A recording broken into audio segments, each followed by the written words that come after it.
اعوذ باللہ من الشیطان الرجیم بسم اللہ الرحمن الرحیم۔ السلام علیکم توفتن یا علی علیہ السلام۔ مدد دوستوں، نبی پاک صلی اللہ علیہ وآلہ وسلم کی چند حدیث مبارک آپ دوستوں کی سماعتوں کی نظر کر رہا ہوں، جو نبی پاک صلی اللہ علیہ وآلہ وسلم نے امیر المومنین حضرت علی علیہ السلام کے متعلق فرمائی۔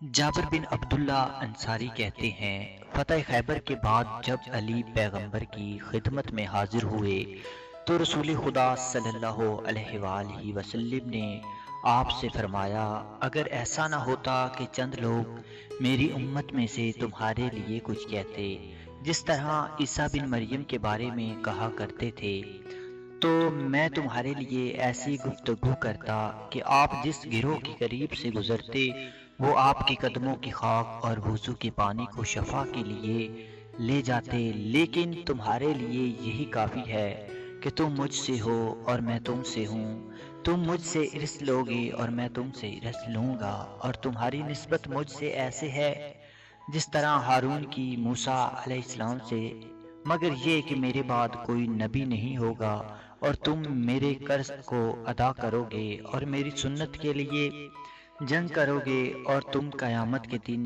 حوض کوثر پر میرے جانشی ہو۔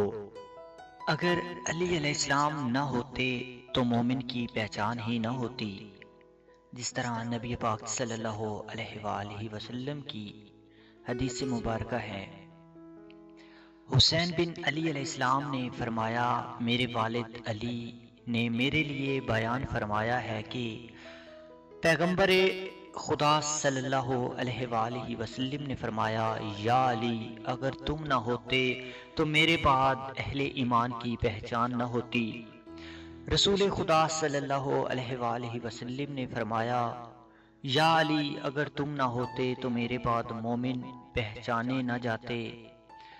نبی پاک صلی اللہ علیہ وآلہ وسلم سے نقل ہے، انہوں نے فرمایا، یا علی، تم ہرگز گمراہ نہیں ہوگے اور نہ ہی دو چار لغزش ہوگے، بغیر ثابت قدم رہوگے۔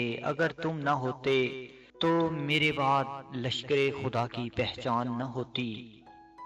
اور رسول خدا صلی اللہ علیہ وآلہ وسلم نے فرمایا، علی کا لشکر خدا کا لشکر ہے اور اس کے دشمنوں کا لشکر شیطان کا لشکر ہے۔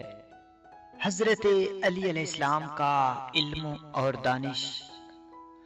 محمد بن مسلم کہتے ہیں، میں نے امام باقر علیہ السلام سے سنا، انہوں نے فرمایا، جبرائیل حضرت محمد صلی اللہ علیہ وآلہ وسلم کے لیے بہشت سے 2 انار لائے۔ علی علیہ السلام نے ان حضرت صلی اللہ علیہ وآلہ وسلم کو دیکھا اور پوچھا، یہ 2 انار آپ کے ہاتھ میں ہیں، کس قسم کے ہیں؟ پیغمبر خدا صلی اللہ علیہ وآلہ وسلم نے فرمایا، ایک نبوت ہے جس کا آپ سے تعلق نہیں، اور دوسرا دانش ہے۔ اس کے بعد رسول خدا صلی اللہ علیہ وآلہ وسلم نے انار دانش کے 2 حصے کیے، ایک حصہ علی کو دے دیا اور دوسرا حصہ اپنے پاس رکھا، اور فرمایا، آپ میرے ساتھ شریک ہیں اور میں آپ کے ساتھ شریک ہوں۔ اس سبب پیغمبر نے خداوند سے کوئی ایسا حروف یاد نہیں کیا جو اللہ تعالیٰ نے انہیں یاد کروایا تھا، مگر یہ کہ وہی علم علی کو پڑھایا۔ اس کے بعد دانش کی انتہا ہم تک ہوئی، اسی دوران اپنے ہاتھ کو سینے پر رکھا۔ امام جعفر صادق علیہ السلام سے نقل ہوا، انہوں نے فرمایا، علی ان سب چیزوں سے آگاہ تھے جنہیں رسول خدا جانتے تھے، اور خداوند نے کوئی چیز بھی رسول خدا کو یاد نہیں کروائی تھی مگر یہ کہ انہوں نے علی علیہ السلام کو بھی یاد کروائی تھی۔